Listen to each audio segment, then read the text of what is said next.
I don't get to spend as much time at our other locations, but we do have feeding operations, pasture operations in probably 5 other states other than Arizona right now. Oh, okay. So, but this being the big part of our business, I spend a big part of my time here. Now, the brand Diamond A. Yes. Tell me a little bit about that. Diamond A is a really old brand.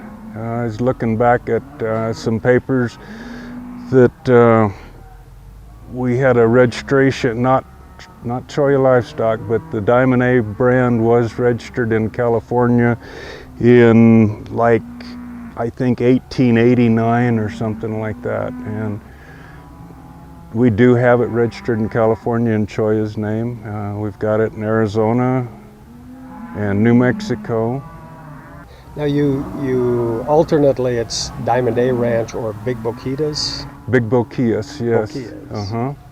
Okay. That's how it's referred to in the lease and in the game and fish maps. It's all Big Boquitas, but as a ranch, we refer to it as the Diamond A.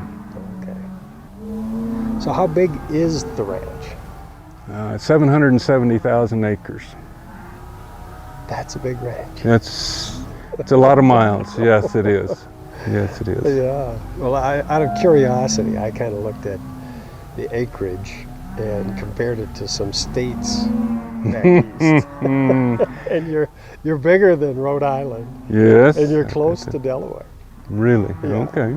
The thing that's more amazing than that is how many miles that you can go before you run into anything that even resembles civilization. Yeah. We've got 6 camps, and each camp has their own country that they're responsible for, and they would be just like a ranch manager for that particular piece of country.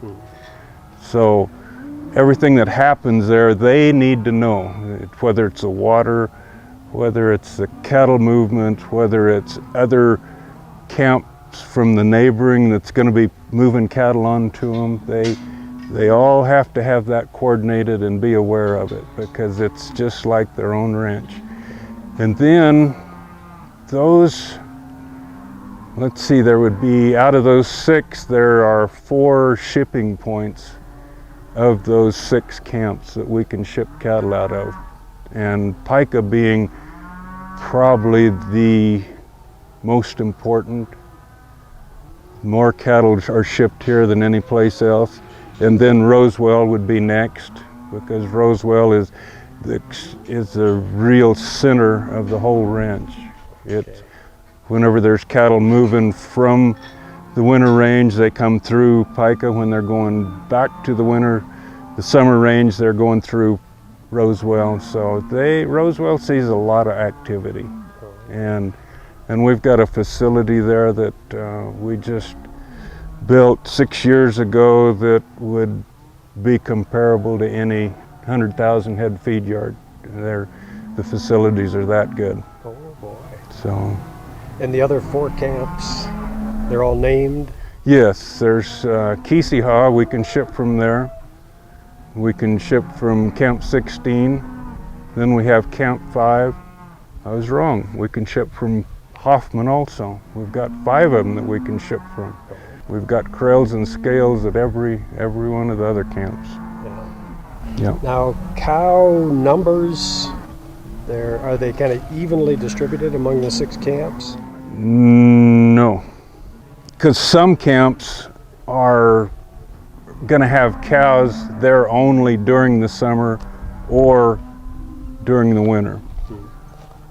We don't have cows at every camp year round. Okay. Some of them are seasonal.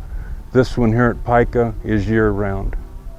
We've always got something here.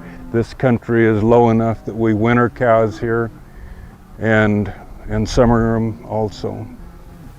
What's the elevation here? Should be about 52. And this is the lowest? this one and Hoffman are the lowest elevations, yeah. How high do you go? 62. 62. Now, is there quite a bit of variance in the grass in that stretch? Yeah, the terrain varies a lot. Yeah, the grass changes somewhat, but the terrain changes more than the grass.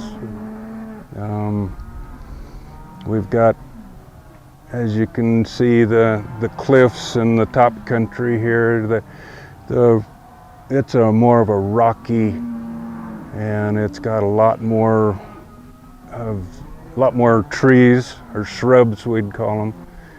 And whereas the plains up on the extreme north end are plains, there's not trees out there, and it's just an easy rolling hill kind of deal.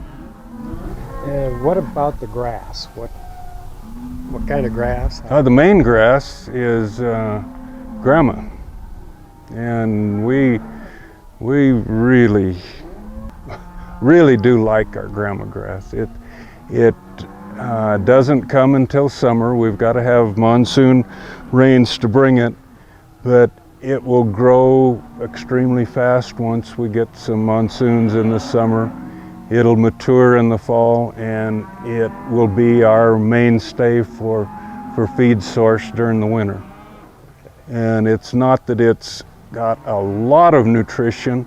It's got to have a supplementation to go along with it because it's lacking in a protein mostly. And all your traces are, the farther you get into winter, the more depleted that grass gets. So you've got to be putting something out there for your minerals and your vitamins and your protein, but it's sufficient whenever you supplement it. So that's where the SweetPro tubs come in just perfect. I mean,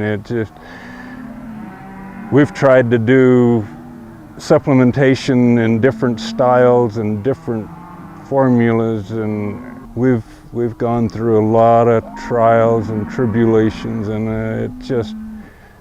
SweetPro came out on top. We like that. Yeah, so do we.